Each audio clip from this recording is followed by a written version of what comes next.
Well, David, one thing I want to say that's clearly true, that your concept that the city needs to be spending a lot of money to deal with social issues is pretty wrong-headed. Well, especially in tight budget times with the infrastructure collapsing around us. I don't doubt that the infrastructure needs some support systems that we do not have. I'm just always bemused that we always have a rallying of the forces at the City of Houston whenever we want to build things and pay engineers, architects, and lawyers. And we have a suffering community that is not supported by the state of Texas to any large degree.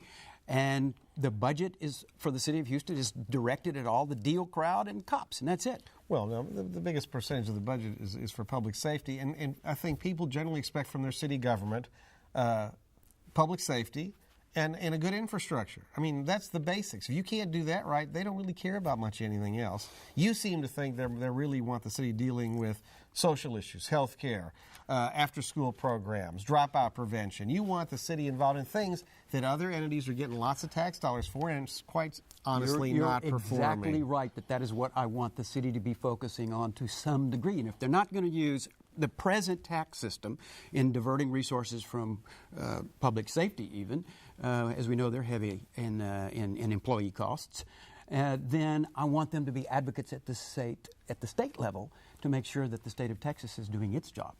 Well, maybe we can start looking at these entities like the school districts to make sure they're doing their job too, which obviously they need work. But Mr. Costello, the councilman, he's obviously a very informed guy on this subject. He knows his stuff, and I'm sure he's right that we have neglected infrastructure because most cities and counties have, and that creates a long-term problem. If we can deal with it now or deal with it later, David.